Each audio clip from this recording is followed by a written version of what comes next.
and what a piece of crap it turned out to be. You're listening to the best of the Jim Rome Show.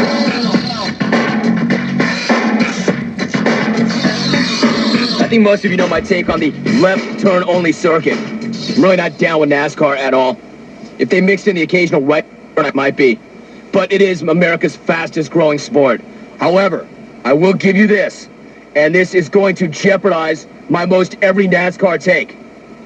NBC News anchor Brian Williams, the man that a lot of people think is the heir apparent to Tom Brokaw, is going to be the anchor for NBC's first NASCAR telecast.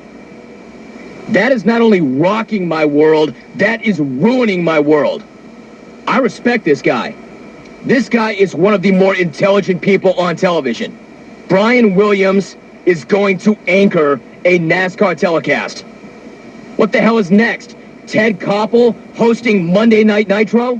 Is Dan Rather going to be the new studio host for the WNBA? How is this even possible? Williams says that he's been a car buff his entire life and that he has always been down with NASCAR. Yeah, I don't know that we want this guy on NASCAR, period. I'm already leery of the association, but I don't think you NASCAR fans want this guy around. I don't think that a lot of people who turn on their sets that day are going to be that comfortable listening to a guy who sounds like a Harvard graduate. Dude does not talk like all of you. He does not spit when he talks. He does not use words like ain't, reckon, yonder, get, or kin. Hell, how are you going to understand what this guy's talking about anyway? I mean, the first time they hear the number 43 car has positioned itself precariously behind the flank of the number 24 car, perhaps we will see a passing attempt on the outside parabola of turn 4. That's what you're going to get. You're not going to get the usual 43 going to try and get by 24. Shoot! And then what are all you next going to do? I'll tell you, you'll go Elvis on the TVs. Start breaking out your shotguns on your TV set. Who are you calling a parabola? That's not what you're used to. What you're used to is 43 going to try and get it. Yeah, 43 got 24. Woo! That's what you're used to, all right? NBC might want to rethink this. Until they come to their senses, I would just look forward to Tom Brokaw hosting the Jerry Springer Show. Peter Jennings taking over for Ricky Lake. NASCAR, one for you, none for me. You're getting over. That was a big win for you, NASCAR. That was a big win for all you NASCAR fans, and I am man enough to admit it, that you sucked this guy in. This guy is very, very reputable. I mean, this guy's not only a genius to you, he's just very bright, period. I just think it sets up a dangerous precedent.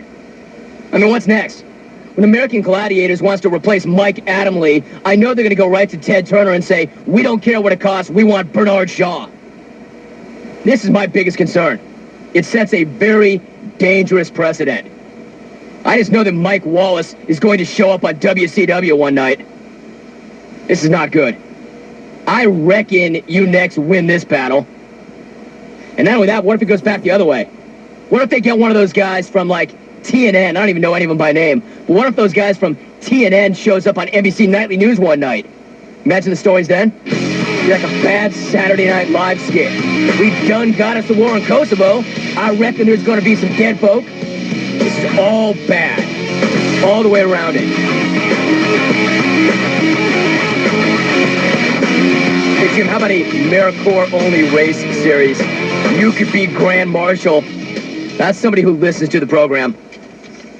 Brief reset on the AmeriCorps. So I get out of college, and my parents say to me, we'll get you a car. I mean, there's no way to justify that. I mean, that's wrong. But I wasn't going to say no. Little deal in the family. Bought my sister a car in high school. I didn't get a car, so they said for college graduation, we'll buy you a car. And so the old man says to me, all right, here's what we'll do. And actually, I worked for my old man before I got back into radio. Bad experience, but it was something that had to be done. So the old man comes to me one day and says, I've been thinking about it, and I've come up with a dollar amount for your car. And I was trying to play this down like I wasn't that into it. I'm like, yeah, whatever. Meanwhile, it's keeping me up at night because I'm young and I'm not real mature, and I think what kind of ride you have is important. And to a certain extent here in Los Angeles, because it's a plastic, trendy, artificial town, it does kind of matter. But shoot, when you're 21 years old, it does matter what kind of ride you have. So the old man comes up to me and he says, all right, I've thought about this and I've determined the number that I'm going to give to you for a car. I said, what's up, Pop? Hit me. The old man says, you can have $20,000. And I'm like, well, that'll be all right. I'm like, damn, yes. I mean, that was a lot of money back then. It's a lot of money right now, but it was really a lot of money back then. I'm not that the old man was going to break out like $4,000 for a new car or something. So dude drops that on me, $20,000. The old man looks at me very sternly and says, get your ass back to work. I want you to research this. I want you to study up. I want you to ask questions. I want you to get out all the consumer reports. You get yourself a car. Get yourself the right car. So I'm like, you got it, Dad, no problem. I go right to a BMW dealer. Price out cars. I'm like, yeah, I can get myself in one of those sleds for 20 grand. So I play it down like I'm actually working it and humping it and researching it. I wait about 2 or 3 weeks. The old man says, so what'd you come up with? I said, BMW. He said, no. I said, what do you mean, no? He said, no, you can't have one. It's my jack. You're working for me. And my kid's not rolling around in a BMW. Get your ass back to work. Do some more research. So I go back to work and I decide, well, if I can't have a BMW, I know what I want. I want an Audi. I'm going to go Euro. So I break that out about 2 weeks later. The old man says no. I said, why not no? He said, because I said you can't have it. How's that for no? You want your money or not? Go find another car. So now I'm bent, because I know no matter what I bring to the old man, it won't be good enough. In other words, whatever I bring to the old man, I'm going to end up driving what he wants me to drive. I'm going to get punked. I will never forget the words. They haunt me to this day. The old man says, I have found your car. Great, Dad. What is it? You know, with a little more enthusiasm so he doesn't take his paycheck or his checkbook away. He said, we know a guy who owns a dealership. Guy's loaded. He can drive any car that he wants. And he has chosen to drive this car. You, and these words will haunt me until the day I am in my dirt nap. You are going to drive a Mercor. That's freaking great, Dad. What is a Mercor? He goes, we're going to go test drive one right now. The old man drags me down to the car lot, and I check out this Mercor. You know, kind of a trippy-looking rig, but not bad. Kind of futuristic, all leather, turbocharged, 5-speed, sunroof, electronic windows, and mirrors. I'm like, you know what? I think I'm down. I think I would drive this car. So I drive the Mercor. And if the reason you don't know what a Mercor is, well, there is a reason. They suck. They're horrible cars. So I drive this car for about 15,000 miles. It's all good. I'm the man. The second the odometer hit 15,001, that piece of crap started falling apart. Daily. Always something wrong. Wouldn't start, smoking up, white smoke coming out, sparking up. It was a piece of crap. Every time I'd go to the dealership, they'd laugh at me. You know, because I'd go in there like, you know what? Y'all suck. Your car sucks. The Blue Book value is diminished. I'm screwed. We owe $9,000 on this car, and it's only worth $1,000. I hate this car. And they'd laugh like, Rome is back. You suck. Your car sucks. I'm like, that's great, Dad. Thanks a lot. Great car. So I've never quite gotten over that. Finally, at the very end, I've got the Mercor. I'm in Santa Barbara. I'm trying to get this thing down to the dealer in Los Angeles to drop it on him so I can upgrade to some other American piece of crap that I was about to buy. I'm driving in the slow lane, coasting all the way down because I think the thing's going to die on me. I get the thing to the lot without incident, praying all the way down the coast. Dude who owns the dealership paid me for the car, told me he took it to auction the next day, and it blew up a block outside of his lot. Mercors suck. That's why we can't have an Mercor-only race series. And every once in a while here in Los Angeles, I'll see somebody in that rig. And I just drive next to them looking at them like, poor sap. One, I can't believe the car still runs. And two, what are you doing in that thing? Bad car. Bad car, and I can't believe some of you still think about that. You're listening to The Jim Rome Show. From At that Jack Murphy Stadium tour stop, signed Marvin Freeman. There it is. Never forget that. Remember way back when the Rockies used to be a big topic on this show, and Williamsport, and we were all over the Rockies, and we went there for the tour stop, and Marvin Freeman, we were just banging away. Travis Rogers, we had the tour stop set up in the outfield bleachers. Travis goes down to the field. He goes, I bet I can get Marvin Freeman to come up here. I said, go ahead, Trav. Good luck. You're a man if you can. I'm down. I'm into it. He goes down, and I see him talking to Marvin Freeman. And Freeman, I can see from about 200 feet away, is shaking his head no. And Trav's just rapping with him. And the next thing I know, they're coming up together up the steps. And I'm thinking, you know what, Freeman? You are smart. That's the thing to do. Come into the jungle, be a man, deal with it, and then you will turn people around. The jungle will respect it. So what do I get? Hey, Marvin, great to have you on the show. Listen, what's your reaction to? And then he ran back to the field.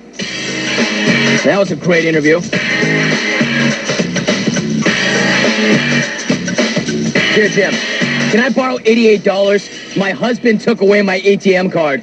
Sincerely, Ray Lopez. All right, let me explain that to you. And this is my favorite story of the day. Former Reds manager and current LPGA caddy, Ray Lopez. You remember Ray Lopez? He married Nancy Lopez. His maiden name was Ray Knight. Anyway, Lopez, and also Lopez has a history with the jungle. When he was still managing, somebody ran it back to him, some fish hack in Ohio, that glossed him Lopez. And then Lopez was in the USA Today one day saying, he better not invite me on the show. I'm liable to punch him right in the nose. Flatten his nose is what he said. Now, keep this in mind. All right, now Lopez means it. When Lopez says, he better not have me on his show, I may flatten him in his nose, he means it. This guy's a former boxer, and he's a hothead. And I know this guy meant it. He fights. I mean, it's who he is. It's what he does. He's Lopez. I mean, a lot of guys have a big mouth and run a lot of smack, but Lopez has a big mouth and he fights. All right, Lopez means it. It's a bad combination. It's combustible. So come to find out that the former Reds manager and current LPGA caddy was charged, what a great story this is, charged with disorderly conduct after striking a spectator during one of his daughter's softball games. Both Lopez and the guy that he used as a punching bag were charged. Both of these idiots had girls playing in the game, and they both are facing fines of $88. Man, you have got to be kidding me. One thing for Lopez to be rolling around the third base bag with Eric Davis. Even another thing for Lopez to threaten to punch me in the nose, which was way out of line. And Lopez, look, you're married to Nancy Lopez. She's better at what she does than you do. Assume her name. That's all I'm saying. I mean, you carry her bag. I mean, what were you, Lopez? You were an average to below average manager. You were an average baseball player. And your wife is one of the greatest female golfers of all time. Assume her name. What is the matter with you? She's just a much better human being than you are. All right, take her name. Anyway, all of that I could even deal with. But you have got to be a complete and total loser to get into a fight, to throw at a girls' softball game. Do you know what kind of an a-hole you have to be to get into a fight at a Little League game? Now, what do you suppose started that whole thing? I don't know. I wasn't there, but I can guess. Maybe somebody told Ray that he looked like he was about to explode on the set of Baseball Tonight. He's gotten so fat. Maybe somebody broke out with the, hey, Lopez, why don't you update your wife's yardage book? Lopez, you're a loser. There's no other way to put it. I'm guessing Lopez's daughter wasn't that embarrassed by that. I bet she's going to love playing in sports, knowing that her old man is going to come and get into a fight in the stands. Daddy, you're not going to come to the game tonight, are you? I don't want to see you beat up Jenny's dad again. I got a serious take on this. Remember all the Little League parents out there. Nothing worse than seeing you as a loser who probably couldn't swing it when you were in high school or younger, living your life through your kid. I mean, what is Little League Baseball for? It's for the kids to go out there and understand the meaning of teamwork. It's for the kids to go out there and develop camaraderie with their peers. It's for the kids to go out there and socialize with other kids so they don't end up wearing trench coats and spending all their time on the internet. It's for the kids to go out there to learn how to compete, to learn how to win gracefully, to learn how to lose gracefully, to develop a little hand-eye coordination, to get outside, to get into shape, so they're not a bunch of fat kids sitting in front of their TVs. It's not for them to go out there and see you act like a loser and get into fights with other parents. It defeats the purpose. It makes it a bad experience, not a good experience. The kids are not learning anything except that they're going to hate sports because you're making it a scene. If you are a parent and you have ever gone to one of your kids' games and screamed at an umpire or a coach or a player, you are a loser. You're ruining it for your kids. The whole point is for them to get out there and learn all these things. And if you have ever gone to a game and gotten into a brawl with another parent, you're an even bigger loser.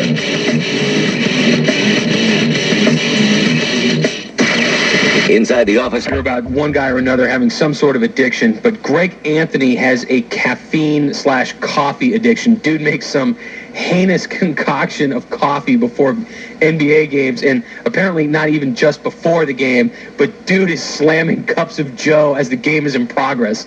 Nothing like busting your ass up and down an NBA floor, hearing a timeout, strolling over to the bench, and getting a steaming hot cup of coffee to refresh you. That's disgusting.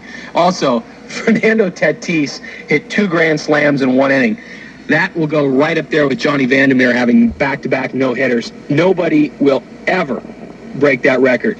Not because nobody's good enough. It's just nobody ever is going to get the chance to hit 3 grand slams in 1 inning. Never, ever happen. And to make it even more unlikely, dude hit him off the same damn pitcher. Nice going, Chan-Ho. You suck. How sorry of an inning do you have to get touched up by a grand slam twice by the same guy in the same inning? Also, more baseball. In San Francisco, they are opening up their new park at the beginning of the 2000 season, and in very no-cal fashion of them, they decided to have dogs fetch home run balls out of the bay. Apparently, the right field wall is going to be very close to the bay there, and they're going to have dogs swim out and retrieve the balls in the ocean. That'll really pack them in. Just have the Dodgers play there 81 times a year, and they'll sell it out. They don't care about anything else. You're listening to the best of the Jim Rome Show. There are teams all over the NBA that have fans that can make an argument that this is our year. I mean, it is wide open. I know the Atlanta Hawks think they're the team to beat. Steve Smith said it recently, that they're the best team in the East. Miami thinks they're the team to beat. Orlando's having a great year. Look at the Western Conference. Utah is still the best team in the NBA, but try telling that to San Antonio, who beat Utah last week and went right through Los Angeles. Portland thinks it's their time. My biggest concern about Portland is the fact that only Greg Anthony and Stacey Augmon have experience in the second round of the NBA playoffs. Found out something about Greg Anthony over the weekend. Pretty amazing. I think that he is one of the best pickups of the year. The guy gives him leadership, gives him a lot of energy off the bench. He D's up on people. He's hard-nosed. He's tough. Now we know why he works so hard on the defensive end. Dude is a coffee addict. Apparently, he throws it during games. Quote, I normally get a cup when I get to the arena, a cup maybe before I go out for shoot-around, a cup to start the first quarter, a cup to start the half, and a cup to start the third. Dude, my math tells me that's about 6 cups a day. Let me tell you something. If I slammed that much coffee, I could probably guard Dikembe Mutombo myself. He's probably pounding handfuls of Vibrant and No-Dos also. Easy, Craig. Let me tell you something. If I slammed a pot of coffee during a game, I could probably check Allen Iverson myself. I could probably cross over dude myself. And somebody better monitor his caffeine intake. You start a whole new rage. Normally you see these guys on the bench slamming their Gatorade. You know, they give the trainer the cup. Dudes there blowing on a mug. All these guys got paper Dixie cups with their Gatorade. My boy Greg Anthony is at the end of the bench with like a 7-Eleven big gulp of coffee. Dude's got a little coffee pot at the end of the bench. Dude, the last thing you want after running up and down the floor and being hot and worn out is a cup of coffee. How very refreshing. Dude comes off the floor after 48 minutes. Man, I'm parched. How about a cup of black coffee? That is crazy.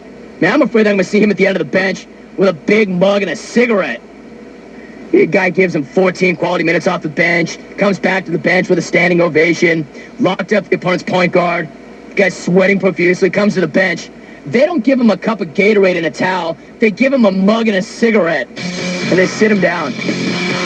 Greg, what is up? I'm getting a lot of emails on Fernando Tatis, so let me mix in a take on him. In case you missed it, he accomplished something that had never been done in the history of Major League Baseball. Hey, go ahead and assume that if Major League Baseball's got a history spanning some 100 years, if somebody accomplishes something that's never been done before, go ahead and assume that's a rather remarkable feat.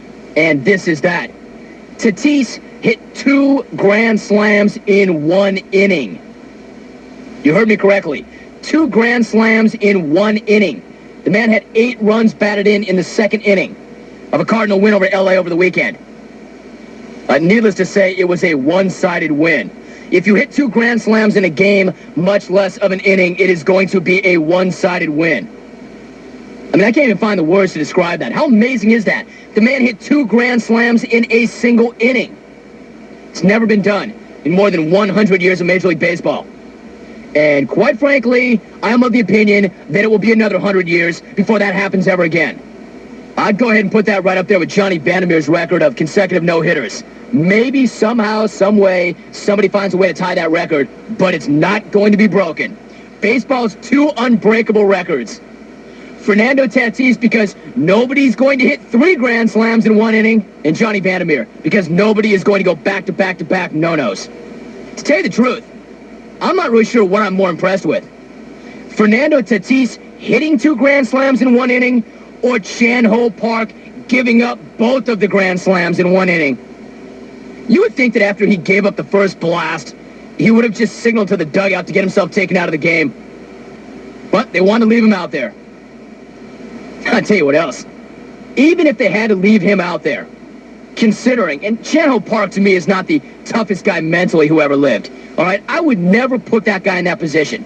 If I'm the LA Dodgers and I have invested what I have invested in Chan Ho Park, and I see Fernando Tatis take this guy out of the yard with the bases juiced, and then he loads the bases up again, and Tatis is coming up again, I get his ass out of there in a second. No way I want to put him in there. They should have got him out the second that happened. How do you ever put a guy in a position to let that happen twice? In fact, if you had gone to Chan Ho Park, I bet that he would have admitted he would have rather enlisted in the Korean Army rather than face Tatis again in that inning with the bases loaded. Dude, if anything, you hit the guy.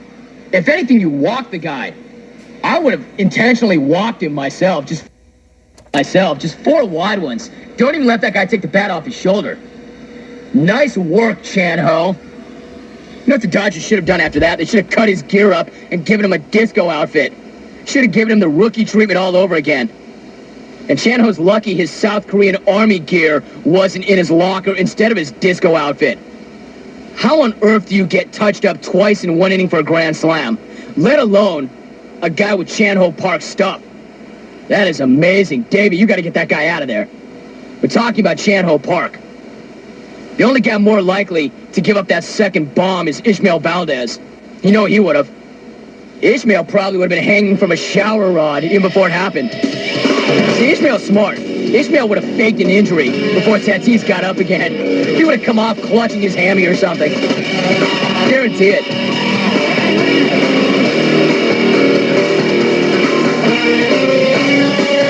The San Francisco Giants have decided to further embarrass themselves in the eyes of the rest of the National League. I guess the fact that they actually have a good team that far overachieves isn't good enough for them anymore. Now they feel the need to call attention to themselves further. Now they need attractions for people to come out to the yard.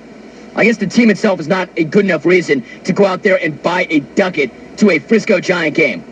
Apparently, next season, when their new crib opens, they're going to have trained dogs that swim out into the bay to fetch home runs that land in the water. The water is only going to be about 350 down the right field line.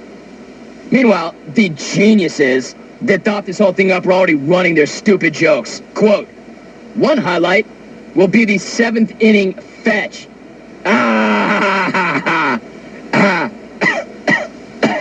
That's not funny. The 7th inning fetch. You are a marketing genius. That is very funny. I've got an idea. Instead of spending what little money you have on training dogs to fetch home run balls that will not be hit, why don't you try to find somebody to give the guys on the field a little bit of help? Maybe spend some of that money to get Dusty Baker some help. A dog that knows how to fetch home runs is not going to help you get over in the postseason. Just make sure they keep those dogs out of center field. I would hate for any of those dogs to go rolling around in all that lead-contaminated dirt out there in center field. Seeing a bunch of mutant dogs running around would scare small children. I do not want to see dogs with multiple noses and ears. I don't need to see any Frisco ball-fetching dogs with 3 tails. And I'm sure the odor of wet dogs climbing out of that polluted bay will really add to the ambiance of that new crib.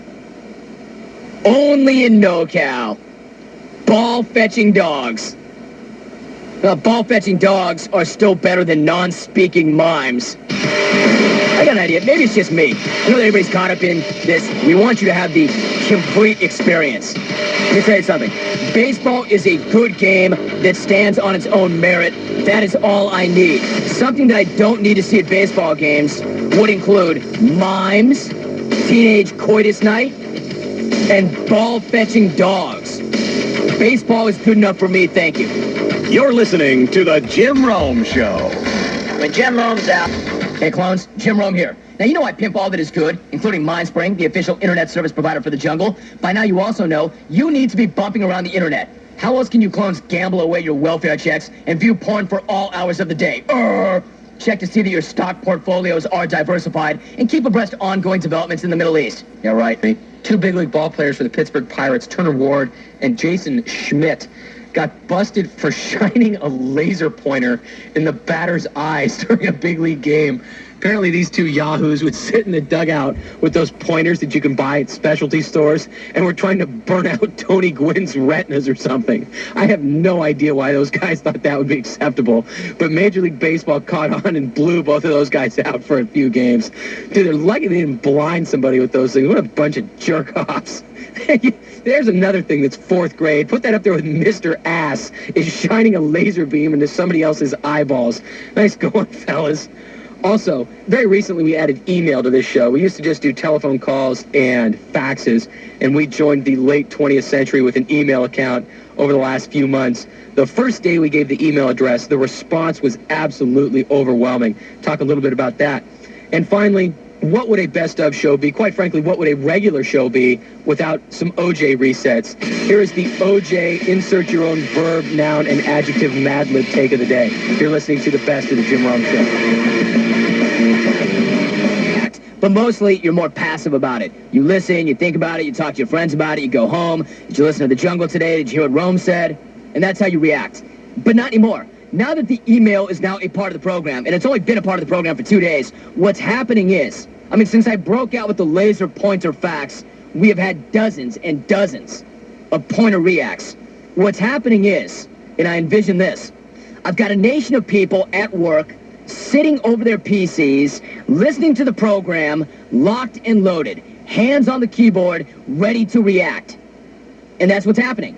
No matter what I say, it's like, bam, get it off, email. Dear Jim, I wish I knew how to use a laser pointer. Orenthal, send. And this is exactly what's happening. And I'm getting all these faxes, except emails. So I come out, I lay out, I give you my take, and you're hovering over your PC. So I'll say, Turner Ward and Jason Schmidt, what a couple of dopes. Back to the phones we go. Before I can say back to the phones, it's like, I don't see a problem with laser pointers. After all, people get their retinas burnt out every day. Orenthal, send. And this is what's happening. You talk about an interactive format. It's scary to me. They'll be like, Schmidt, Ward, what a couple of dopes. Dear Rome, as a former team photographer of the Pirates, I can honestly say that those laser pointers didn't affect my eyes or my vision in the least. Send. Eugenia Williams. They're just coming one after another. It's not even one after another. It's dozens and dozens and dozens at a time. The format is truly interactive. Now, as far as all of your Orenthal resets, I get that. It's not that you're smart, and it's not that you're quick, because truthfully, you're neither. But I see you working. What you're doing is you're crafting kind of a Mad Lib. Remember those things you did when you're kids, the Mad Libs, where they give you, like, the text, a paragraph, and they would give you certain slots to fill in with an adjective or a noun or an adverb?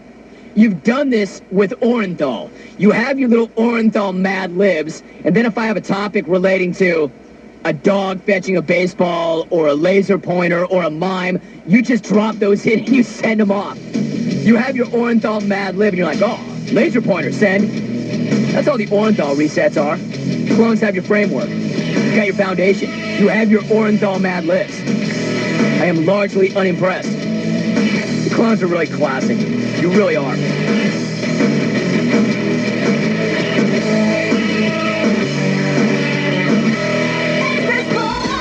It's Say you drop a couple of TVs in the back so your boys can play PlayStation. Say you tint the windows. Say you get the rims you want. Say you get the stereo you want. You could trick that bitch out, and you're still going to have a few bucks left over if you're the number one pick. So what's Tim Couch going to do? Go down to the local art gallery and start collecting rare Picassos and Monets? Maybe that, or, I don't know, go down to the local fill-in station and get some pork rinds and a yoo-hoo. I don't know, man. That is some serious, serious jack. And what do you do with all that money if you're a guy like that? You buy your Navigator, you buy your reattach my own arm, so be it. They do that